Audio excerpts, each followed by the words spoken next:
Bonjour à vous et merci de votre fidélité pour ces Universités des Achats édition 2022. Le sujet qui nous réunit est un sujet éminemment d'actualité. Les mots qu'on va prononcer sont les mots de relocalisation et réindustrialisation.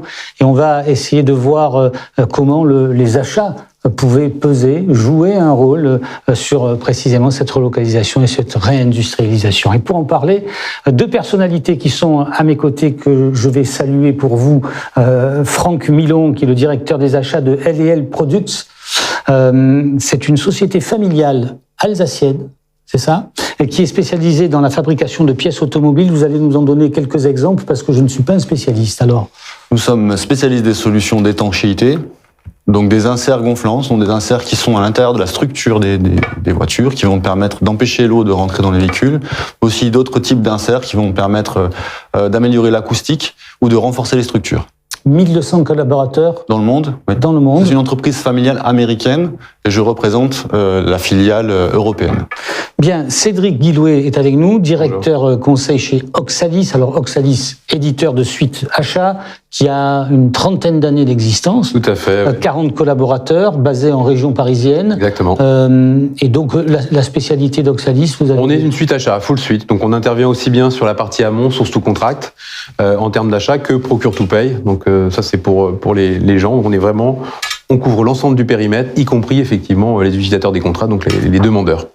Le rôle des achats sur la relocalisation et la réindustrialisation, quel est l'enjeu de notre atelier? On voit bien qu'on est au cœur de l'actualité. Alors, il y a deux choses en fait, il y a deux axes. Aujourd'hui, on est en train de voir que les prix explosent, les coûts explosent. Donc, il y a des vraies notions de réflexion autour de comment je fais pour m'approvisionner sur des nouvelles sources. Donc, on en profite et on se dit, en parallèle de ça, il y a toute la notion de développement durable, où on se dit, il faut produire à côté, parce que quand vous produisez à distance, vous récupérez du transport et quelque part des émissions de CO2. Donc quand on fait le bilan des deux, on se dit il faudrait ressourcer pour que ça coûte moins cher et en même temps plus proche pour éviter ces impacts de supply chain. Donc on est en train de parler, c'est l'actualité aujourd'hui, il y a les hausses de matières premières, il y a les hausses de produits industriels comme les semi-conducteurs, et puis surtout il y a un problème de capacité. Profitons, entre guillemets, qu'il y a des problèmes de capacité pour se reposer la question de savoir où on va produire. Et du coup, à partir de là, produisons à côté, comme ça on règle un deuxième problème qui est celui du développement durable. Et pour enfoncer le clou et montrer à quel point le sujet est important dans notre actualité, c'est le chiffre du jour.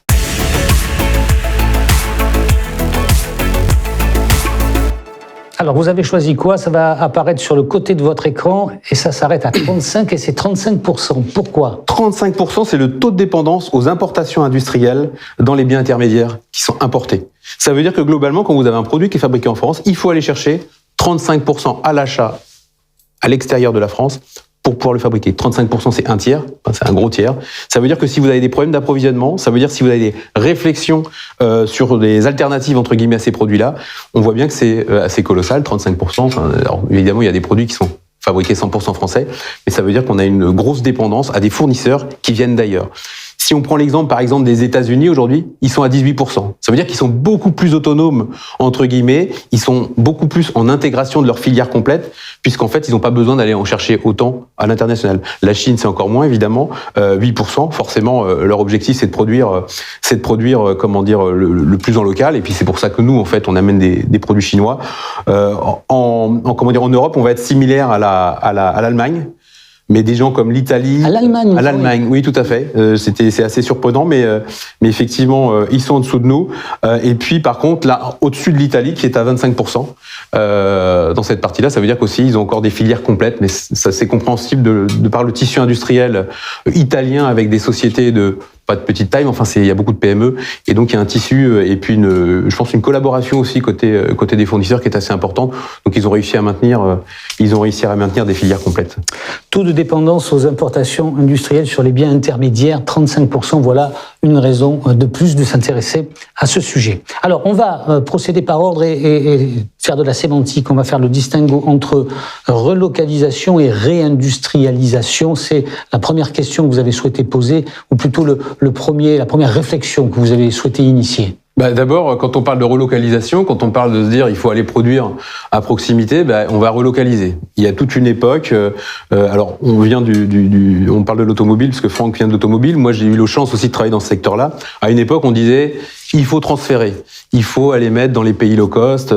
Donc, en fait, il y a eu tout un tas d'achats qui ont été transférés à l'autre bout du monde sur une ambition en fait qui était de réduire les coûts puisque les coûts étaient inférieurs là-bas. Donc ça s'appelait la délocalisation. Aujourd'hui, on est en train de dire il faut relocaliser. Donc l'objectif, c'est d'identifier des fournisseurs ou de prendre les fournisseurs qui sont partis à l'autre bout du monde et leur demander de revenir. Ça, c'est facile quand on n'a pas fait disparaître des pans entiers en fait de certaines industries. Il y a quand même des industries qui ont disparu de France parce que à force de tout délocaliser, il n'y a plus de tissu industriel français. Donc ça, c'est le premier point. Et le deuxième point, après, c'est surtout par rapport à des nouvelles technologies. Il y a aussi des nouvelles technologies qui n'ont jamais été présentes en France. Alors, en ce moment, on parle de la batterie parce que il y a tout un tas de gigafactories qui sont en train de se monter. Mais l'idée, c'est de se dire comment on est capable de créer des filières entières pour pouvoir servir les besoins des pays, des acheteurs français, on va dire, ou des entreprises françaises. Donc, on voit bien que la notion de relocalisation, c'est simple si le tissu existe toujours. Et s'il n'existe pas, il faut se poser la question de réindustrialiser, d'industrialiser ou réindustrialiser. Réindustrialiser, c'est reconstruire quelque part une filière complète sur le sol. Industrialiser, c'est effectivement de profiter des besoins qui sont identifiés aujourd'hui comme la partie batterie ou comme les semi-conducteurs. On sait bien qu'il y avait une notion de forte dépendance des semi-conducteurs sur l'Asie. Et il y a des grands programmes de réindustrialisation sur ces produits-là. Dans le premier cas, la relocalisation, l'acheteur peut avoir un impact direct. Pour ce qui concerne la réindustrialisation, alors, là, c'est pas pareil, c'est plutôt ça doit être poussé par des politiques publiques. On est complètement d'accord. C'est bien pour ça que d'ailleurs, c'est des co-investissements aujourd'hui. Dans les grands programmes, on voit bien que la France et l'Europe veulent investir sur ces sujets-là. Alors, c'est important pour l'acheteur, malgré tout, de savoir ce qui se passe. C'est important de savoir quels sont les lobbying qui se positionnent, parce qu'il y a une vraie notion de lobbying quand on commence à parler de réindustrialisation, pour s'assurer que demain, il pourra acheter effectivement dans ces nouvelles filières qui sont construites. Alors, il a été discret jusqu'à présent, notre ami alsacien, mais là, on va le solliciter pour savoir, et c'est la deuxième question, comment LEL Products se positionne en termes d'indépendance, on allait dire. Alors, écoutez, ça a été une considération déjà assez ancienne chez LEL Products. L'achat localisé a toujours fait partie des principaux axes de développement. Et aujourd'hui, nous avons environ 80% de nos achats qui sont déjà localisés. C'est-à-dire que ce soit l'approvisionnement de matières premières ou la sous-traitance de réalisation, pour être exact, c'est 81% est réalisé en France. Pourquoi est-ce que vous dites que c'était une priorité déjà avant tout ce qui s'est passé, avant cette pandémie, avant la guerre en Ukraine, etc. On a toujours pris en compte dans nos choix la gestion des risques. Donc dans la gestion des risques, effectivement, quand on va aller acheter des prestations ou des produits à l'étranger, on va introduire des risques supplémentaires par rapport à de l'achat local. C'est la raison pour laquelle nous avons depuis longtemps décidé d'acheter en local. Dans ces 81%, il y a quoi ? Alors il y a principalement des matières premières qui nous permettent de réaliser nos polymères, mais il y a aussi de la sous-traitance de réalisation, donc les sous-traitants qui vont venir transformer nos matières pour en fabriquer des produits qui seront livrés aux clients, qui sont pour nous européens.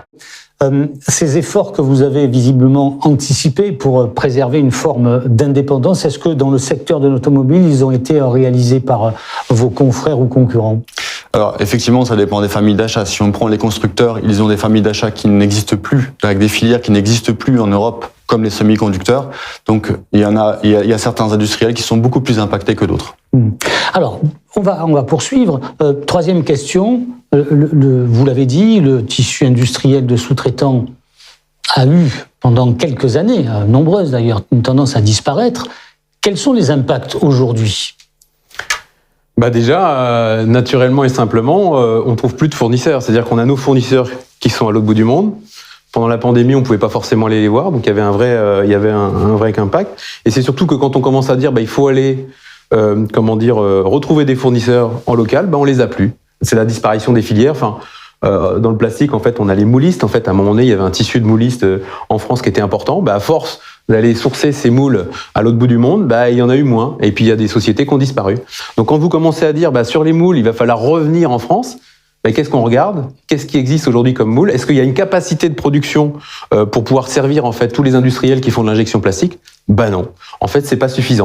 Donc, comment vous faites? Soit vous allez investir dans ceux qui sont restés et s'il en existe un peu, soit vous allez aller rechercher vos fournisseurs qui étaient partis en fait à l'autre bout du monde pour leur dire comment vous venez et vous les accompagnez entre guillemets pour qu'ils puissent revenir. C'est un moyen quelque part pour retrouver une filière sur la partie nationale. Alors j'allais dire quelle est la responsabilité des acheteurs, enfin des entreprises qui pendant des années sont allés sourcer à l'étranger. Elle est totale. Enfin, alors après, on parle souvent. Enfin, historiquement, quand on parle achat, on dit les achats dans l'automobile, c'est les best in class. On parlait du terme best in class. Le best in class peut-être, mais en fait, la vérité, c'est qu'il y a eu tout un tas de disparitions de filières à cause de la politique entre guillemets de certains, et pas de tous, mais certains équipementiers ou certains constructeurs d'aller faire du low cost country. Franck. Alors, je voudrais dire que je ne suis pas d'accord. Elle n'est pas totale, elle est partielle. Pourquoi?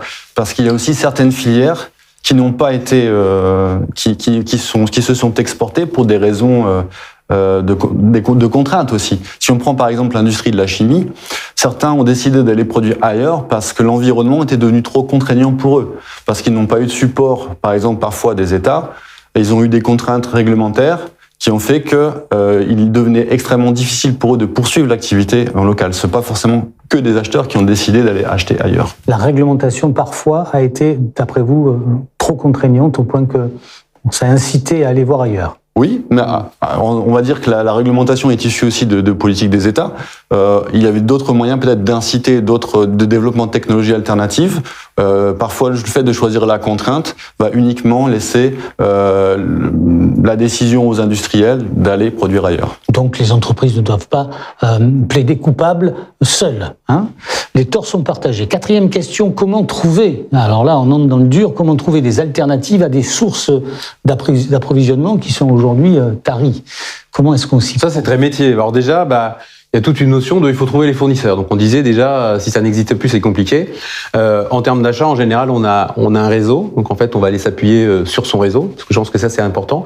Et puis il y a tout un tas de solutions. Si on parle en tant qu'éditeur, on est susceptible de s'appuyer sur des solutions où vous avez des besoins, des contraintes. Et puis vous allez avoir un ensemble entre guillemets de solutions qui vont se poser. Alors soit il va y en avoir beaucoup, soit il va y en avoir très peu. Enfin l'idée, une fois que vous avez identifié des fournisseurs, c'est de vous assurer que vous allez pouvoir travailler avec eux.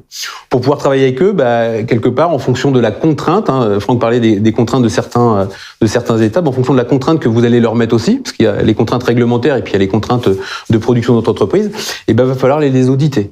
Il va falloir effectivement s'assurer que la qualité qu'ils sont capables de sortir, les moyens qu'ils mettent à disposition pour pouvoir produire, sont à la hauteur de ce que vous attendez, notamment pour produire vos produits derrière. Donc c'est tout important d'être capable de collecter. Plus vous allez être capable de collecter l'information de manière automatique, plus ce sera simple, entre guillemets, de se dire j'ai trouvé le fournisseur et je vais pouvoir travailler avec lui. Les solutions informatiques servent à ça aussi, quelque part. C'est éviter tout le temps qui était passé historiquement par les acheteurs de se déplacer, de chercher, entre guillemets, tout un tas de documentation, parce qu'il y a des solutions qui vont être capables d'agréger de manière automatique ces informations-là. Et à partir de là, vous allez pouvoir vous dire ça, je peux y aller. Cette partie-là, c'est plus compliqué. Vous allez faire des no-go sur des ressourcing. Donc c'est vraiment important. Il y a tout un tas de sujets là-dessus. À partir de là, il y a toute cette notion de mon fournisseur qui est à l'autre bout du monde. J'ai pas de tissu industriel. Je vais l'accompagner pour réindustrialiser. Donc il y a une notion de co-investissement en fait où vous allez aider vos fournisseurs. De quelle manière vous pouvez l'aider? Déjà en mettant de l'argent sur la table, en lui donnant de la visibilité aussi. Je pense que c'est important. S'engager sur des contrats long terme? Alors, des contrats long terme, au bémol, effectivement, que c'est pas 30 ans comme le champagne, parce que c'est un peu plus compliqué. Mais en tout cas, lui promettre effectivement que le prochain véhicule... Pourquoi vous dites 30 ans comme le champagne? Parce qu'en fait... Parce que vous avez soif d'un coup, non? C'est pas ça. Non, mais parce que c'est une vraie stratégie, en fait, qui a été utilisée par des acteurs du champagne pour garantir l'approvisionnement en raisin, de signer, en fait, avec des producteurs, l'achat de leur raisin sur les 30 prochaines années. Donc en fait, ça permettait effectivement de sécuriser une génération entière. Mais ce qui est possible de faire dans la Champagne par rapport à cette valeur de matière première qui est extrêmement stratégique pour le coup quand on parle de Champagne. Enfin, je veux dire, je l'ai vu en Champagne, je l'ai vu que là-bas. Donc c'est compliqué d'en faire une leçon. Donc on peut s'engager sur des contrats un peu plus longs que d'habitude, mais il y a des technologies qui ne permettent pas de s'engager sur le très long terme parce qu'elles évoluent. Sur cet aspect-là, qu'est-ce que vous nous dites? Alors, si vous me permettez, je voudrais compléter un Tout est permis dans les ateliers. Juste avant. Donc, sur le fait de réindustrialiser, je pense qu'il y a aussi d'autres solutions. Donc, pourquoi réintégrer des technologies anciennes sur nos territoires, des technologies qu'on a volontairement ou involontairement laissées s'implanter ailleurs? Pourquoi le faire aujourd'hui? Aujourd'hui, je pense qu'il y a plus d'intérêt pour nous, industriels, à développer côté achat en collaboration avec des R&D ou autres, des nouvelles technologies et qui vont permettre de développer des nouveaux réseaux de partenaires, de fabricants, de fournisseurs. Je vais vous prendre un exemple pour LL Products. On a une chimie qui n'existe plus aujourd'hui en Europe, qui sont des agents qui permettent à nos mousses de s'expanser.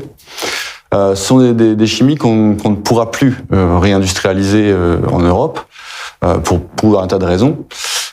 Notre intérêt à nous, acheteurs, c'est donc de relocaliser ces approvisionnements, mais comme ce n'est plus possible, on travaille en collaboration avec nos collègues de la R&D pour chercher des alternatives biosourcées, par exemple. Donc c'est une opportunité. C'est une opportunité, exactement. Sauf que ça nécessite quand même des investissements importants. Ça nécessite des investissements, mais c'est aussi un pari sur l'avenir. Donc, je pense qu'effectivement, il faut construire des opportunités dans ce contexte qui vont nous permettre d'innover, de redévelopper des nouveaux tissus de fournisseurs. Et tout ça... Dans ces cas-là, vous mobilisez, c'est une question qui me traverse l'esprit, vous mobilisez les crédits impôt recherche ou les C2I selon la taille de l'entreprise pour... Tout à fait, c'est possible également. On peut avoir l'accompagnement de l'État. Il y a aussi eu des plans de relance qui permettent d'investir dans des nouvelles machines, dans des nouvelles installations. Donc vous dites que soit on essaie de rapatrier le fournisseur et de l'accompagner d'une manière ou d'une autre, soit en allongeant un peu le contrat, en lui donnant un peu de visibilité, soit en investissant pour l'aider à s'implanter. Vous vous dites que c'est peut-être une opportunité de trouver des solutions alternatives. En tout cas, on voit que il y a quand même un peu d'espoir. Tout n'est pas perdu. Et puis toutes les filières n'ont pas disparu. Donc à un moment donné, on est capable aussi d'aller chercher des fournisseurs qui sont encore là, qui ont peut-être vu du business partir à une époque, qui le voient revenir, donc ils en sont ravis. Peut-être avec des impacts coûts, évidemment, purement prix-pièce qui vont être visibles, mais en TCO global, ce dont on parlait, y a plus de logistique, donc en termes d'empreinte carbone, c'est meilleur. Ne vous inquiétez pas, j'en parlerai du prix, j'en parlerai. 5e question, comment est-ce qu'on pilote le transfert de la production? Alors... Donc effectivement, dans certains cas, c'est possible de réimplanter de la sous-traitance, par exemple, localement. Bon, là, d'une manière générale, il y a plusieurs étapes importantes. La première chose, c'est que pour moi, c'est une problématique d'entreprise, pas une problématique d'achat pur. Donc il faut constituer une équipe projet. Donc l'équipe projet, pour moi, effectivement, l'acheteur en fait partie. Il est même dans une position centrale, mais il doit s'accompagner aussi. Il doit être accompagné d'un responsable technique, d'un responsable qualité, éventuellement pour ceux qui en disposent de responsables développement fournisseur, et surtout aussi d'un responsable logistique. Toute cette équipe va permettre de réaliser deux choses. Une analyse des risques, parce que le projet en soi de transfert de production est un risque. Bien sûr.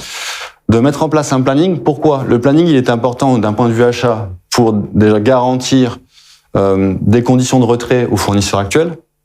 Parce que, évidemment, en termes de motivation, quand vous perdez une production, disons que c'est une problématique à part entière. Donc, il faut réaliser ça dans le planning dans lequel on s'est engagé. Mais aussi, il faut aussi répondre à des problématiques de planning dans la réimplantation finale de cette production pour ne pas impacter les clients. Il faut qu'il y ait une continuité. Exactement. D'où aussi l'importance de la montée de stock pour aussi pallier les éventuels aléas que le projet pourrait avoir à surmonter. Donc gonfler les stocks, transférer les outillages. Oui. et aussi, surtout, requalifier le nouveau produit. On est dans des environnements qui sont normés, pour lesquels des niveaux de qualité sont attendus. Nos clients ont des attentes qu'il faut rencontrer.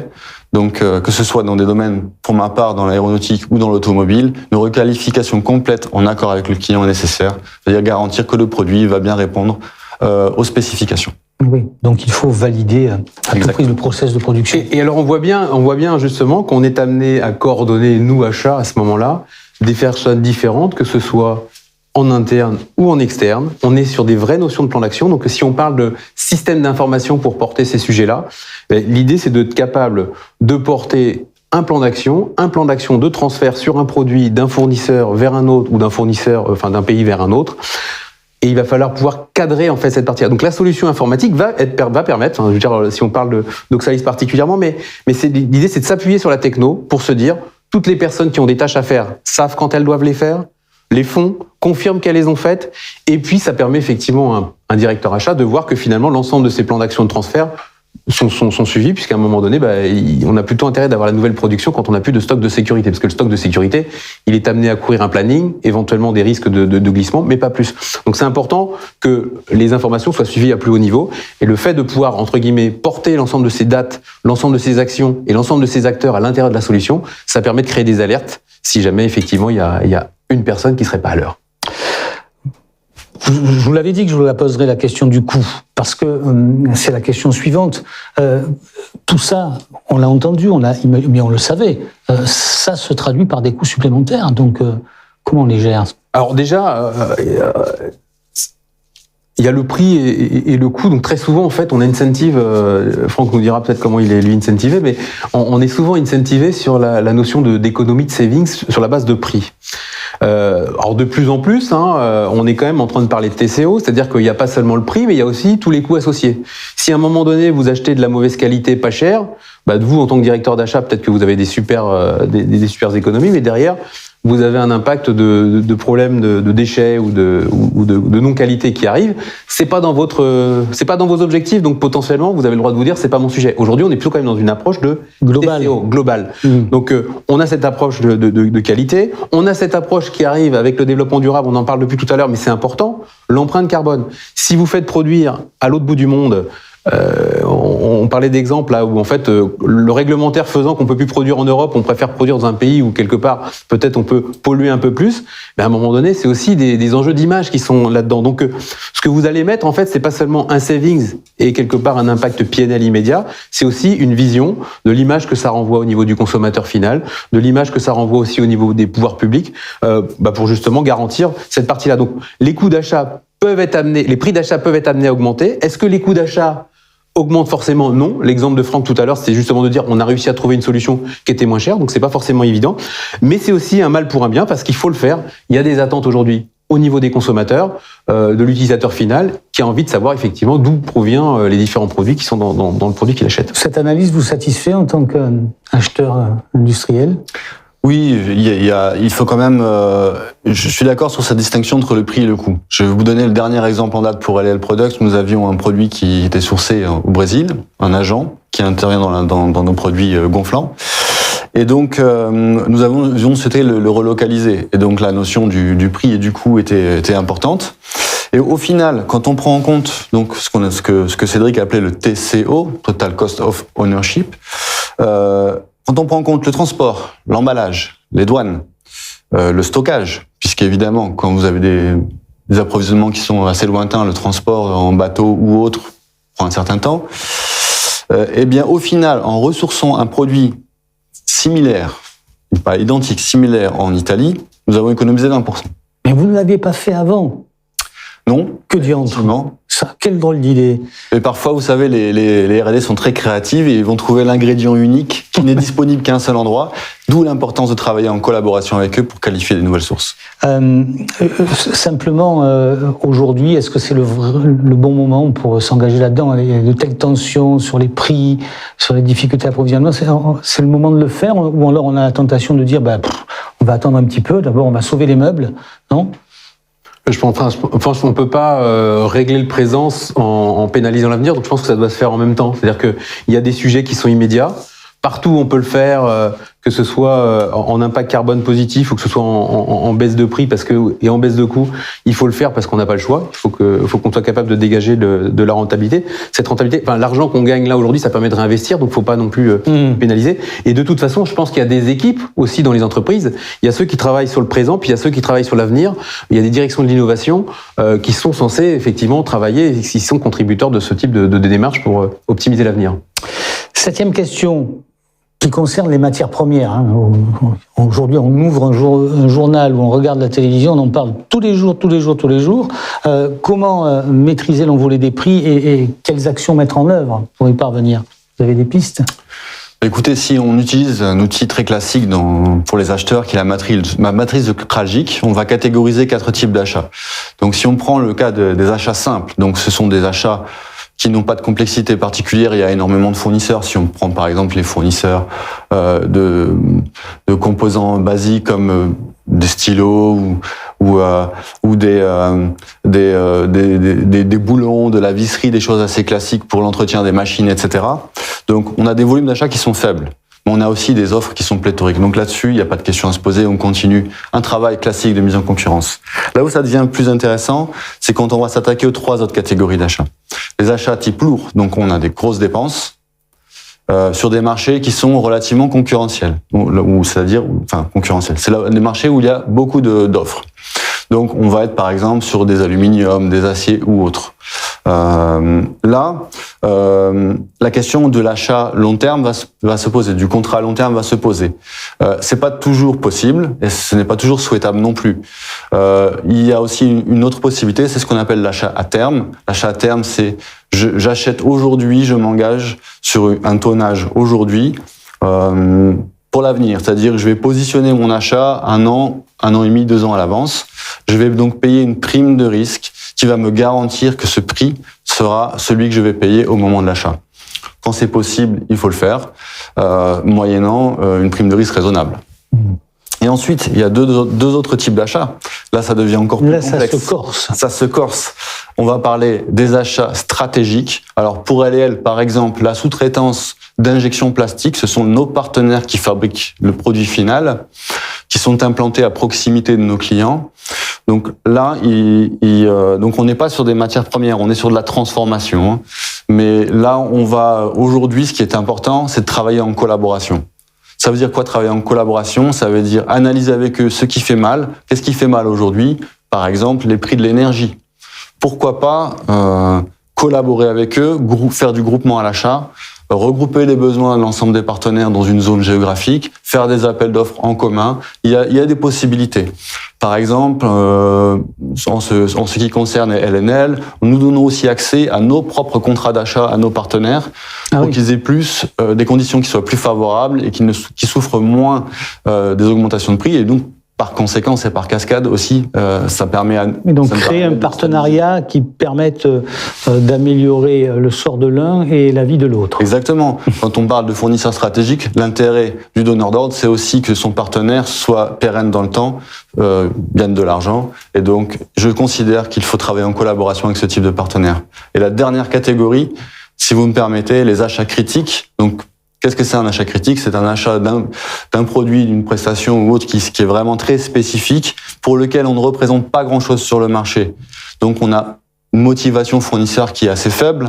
C'est là où vous allez être très fortement impacté par les prix, mais aujourd'hui encore plus que par les prix, par les disponibilités. Quel est l'intérêt du fournisseur à vous livrer, vous en particulier, si vous ne représentez pas grand-chose? Là, je dirais qu'aujourd'hui, c'est là où on a besoin de travailler en collaboration avec nos collègues de la recherche et du développement pour trouver des alternatives. C'est-à-dire, comme on a évoqué tout à l'heure, éventuellement, réindustrialiser, réinventer des nouveaux produits avec des choses qui existent. Ça ne se fait pas dans un claquement de doigts. Exactement. C'est du long terme. Merci pour cette explication. Vous avez des éléments complémentaires ou on bascule sur la suite? On bascule sur la suite, c'est plutôt d'ores et déjà, est-ce qu'on est en capacité, faut-il d'ailleurs tirer déjà des leçons de cette crise? Et lesquelles? On a pu observer quand même des comportements de certaines industries très opportunistes, certains fournisseurs qui ont aussi profité de la situation. C'est une réalité. Heureusement, c'est une minorité de fournisseurs. Et je dirais que déjà, dans un premier temps, ça permet à l'acheteur de séparer le bon grain de l'ivraie. Je pense que c'est important. Je reconnais mes amis dans les moments difficiles. C'est ça. Exactement. Dit comme ça. C'est-à-dire que l'ivraie, c'est quoi? C'est une adventice toxique. Tout ce qui est toxique, il faut s'en séparer. Ça fait partie du job. Donc de ne plus travailler avec des gens qui ont des comportements opportunistes, mais plutôt travailler avec des gens qui ont envie d'être dans le partenariat. Ça, c'est important.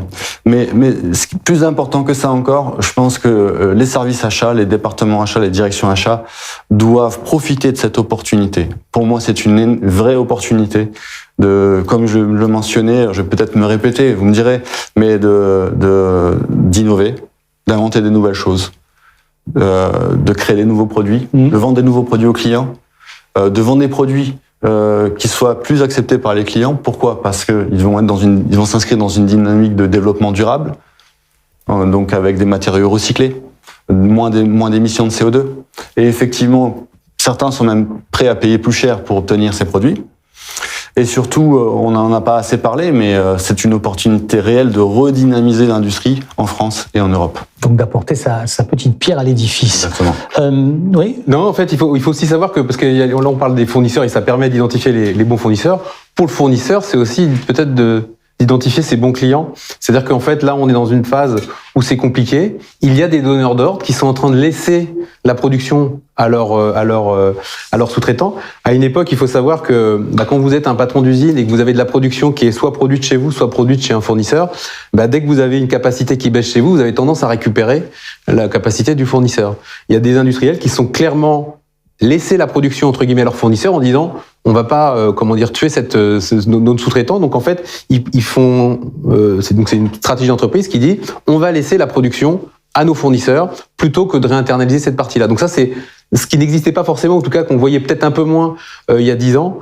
C'est important parce que il y a des gens qui le font aujourd'hui. Et il y a un autre sujet, c'est de dire si aujourd'hui c'est compliqué pour le fournisseur et que demain ça sera moins compliqué parce que le marché il sera beaucoup plus important. Il y a déjà eu des crises, des fournisseurs qui sont maltraités dans les crises. Quand ça revient et que quand à un moment la capacité des fournisseurs devient rare, ils vont se tourner tout de suite vers les acheteurs qui les ont bien traités. Et donc ça, c'est important parce que moi, ils vont se détourner. Ils vont se détourner effectivement de ceux qui leur ont fait payer, qui ont profité entre guillemets de la main qu'ils avaient pour faire baisser les prix ou pour leur faire subir des coûts. Et ça, pour le coup, en termes de coûts, ils ont la mémoire. Ils ont la mémoire, exactement. Vous savez ce que disait ma grand-mère? Respectable. Oui. Le bon Dieu paye tard, mais paye gras. Ben voilà. Faut éviter quand même la menace du fournisseur vexé, bien, ou mis en difficulté. Que deviennent les objectifs des achats et les savings? Alors, parce qu'on a été quand même de plein de bonnes intentions. L'idée, c'est de trouver des acteurs. C'est de conserver une bonne relation, c'est de trouver des alternatives, c'est de travailler sur l'innovation. Mais je regardais en fait les statistiques, la dernière étude là sur d'Agile Bayer CNA sur sur les objectifs des directions achats. Eh bien, là où la réduction des coûts était entre guillemets descendue ces derniers temps, cette année, en tout cas dans la dernière étude qui est sortie, c'est revenu au premier plan. C'est-à-dire qu'en fait, même si on se dit qu'il faut faire de l'innovation, même si on se dit qu'il faut préserver ses fournisseurs, il y a une priorité immédiate qui est donnée aux directions d'achat, c'est de faire de la réduction de coûts. C'est ce que je vous disais tout à l'heure, quand même. Il y a l'urgence là, absolue en tant qu'acheteur. Ma priorité aujourd'hui, c'est de sécuriser l'avenir dans les meilleures conditions. Oui, vous dites ça avec un sourire, là. Parce que peut-être que demain, ça sera l'inverse. Ah oui. Ça sera d'avoir les meilleures conditions tout en sécurisant l'avenir. Ça serait pas déjà demain, par hasard? Non? Ouais, un peu quand même. La préoccupation du prix est omniprésente, on va pas se raconter d'histoire. Et c'est bien légitime. Mais ce qui est important, c'est quand même d'éviter l'effet balancier. On en parlait tout à l'heure. Mais il faudrait pas avoir une espèce de politique de se dire, il faut réduire les coûts à tout prix, et puis il faut relocaliser, et puis que du coup, il y a des grands plans d'action pour relocaliser, pour que dans 2 ans, 3 ans, on revienne en disant, il faut remettre tout en LCC, ou il faut retrouver des nouvelles zones. L'idée, c'est d'être assez mesuré, entre guillemets. LCC, c'est low cost. Low cost country. Parce qu'en fait, c'était un terme, il y a eu le low cost country, le best landing cost. En gros, à chaque saison, son terme. Mais l'idée, c'est d'éviter les effets balanciers. Oui, effectivement, il y a un intérêt de relocaliser pour tous les bienfaits qu'on a vus, mais il ne faut pas non plus partir et être ayatollesque sur le sujet.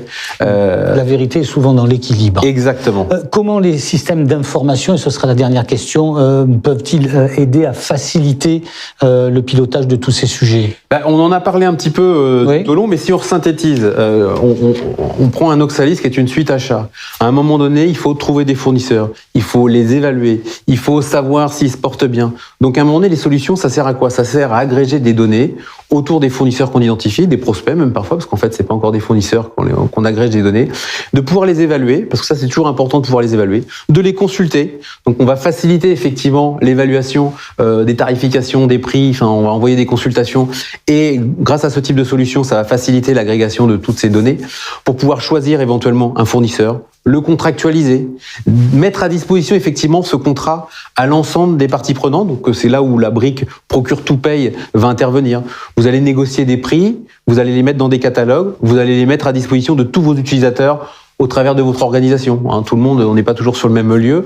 Donc c'est d'être capable de faciliter entre guillemets la mise à disposition pour vous assurer que ce que vous avez imaginé en termes d'achat est bien utilisé. Rien de tel que de négocier des contrats qui seraient pas connus. Ça arrive encore parfois dans des organisations et que du coup, finalement, les gens sur le terrain font encore ce qu'ils veulent.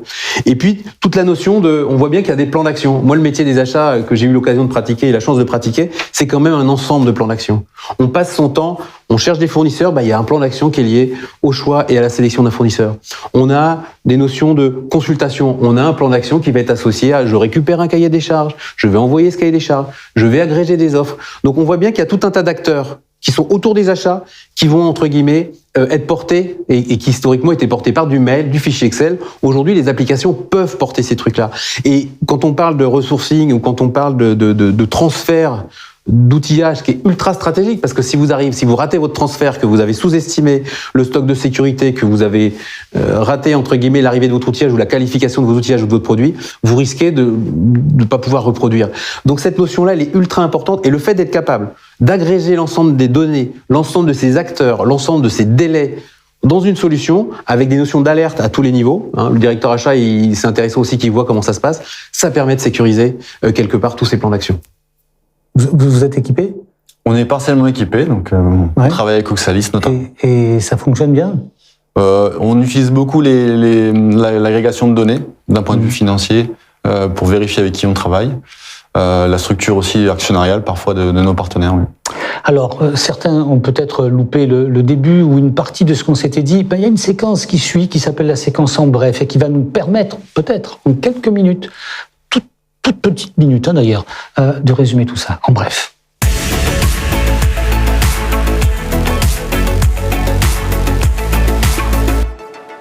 Alors, qu'est-ce qu'on retient de tout ça? Eh bien, il y a des choses qui sont complètement dépendantes des directions achats. On parlait des relocalisations, de la réflexion autour du développement durable et de la réduction des empreintes carbone. Les achats ont un rôle à jouer dans ce sens. Donc je pense que on a vu tout un tas d'exemples là-dessus qui permettent de le faire. La réindustrialisation, on peut influencer, on peut remonter. Ça, c'est plutôt l'histoire de la direction générale qui va influencer et faire du lobby au niveau des politiques. Donc, faut pas oublier qu'il y a aussi tout un tas de jeux politiques sur la notion de réindustrialisation. Et les directeurs achats sont pas seuls ne peuvent pas actionner entre guillemets. Ils vont s'appuyer sur leur direction générale. Et ça permet de se redire que finalement, la direction achat à ce moment-là va permettre de remonter des informations et surtout de faire en sorte que demain l'entreprise soit contributeur de ces nouvelles filières qui sont amenées à se redévelopper en France. Qu'est-ce que vous voulez qu'on retienne de tout ça? Moi, je voudrais adresser un message à la communauté achat. Ne nous laissons pas embarquer dans l'opérationnel. Nous sommes dans une période où les équipes travaillent énormément pour assurer les productions. Profitons de cette période qui est un moment clé de l'histoire dans le métier pour innover, développer des nouvelles solutions, travailler en collaboration avec nos collègues et vraiment contribuer au futur des entreprises au travers de ces actions de localisation, relocalisation, réindustrialisation, on peut les appeler comme on veut, on en a parlé aujourd'hui. C'est une réelle opportunité pour nous. Merci à tous les deux pour la clarté de vos informations. Est-ce que vous acceptez aussi qu'on remercie la Dream Team du CNA qui travaille en coulisses depuis des semaines à l'organisation de tous ces ateliers et que vous aurez l'occasion de croiser de visu le 20 juin, je crois, pour le lancement de ces universités. Vous aurez la possibilité de revisionner cet atelier et puis vous savez que vous pouvez également discuter avec nos amis en cliquant sur le lien qui va s'inscrire bientôt. Ils sont à votre entière disposition pour continuer la conversation. Merci mille fois, que la journée vous soit douce.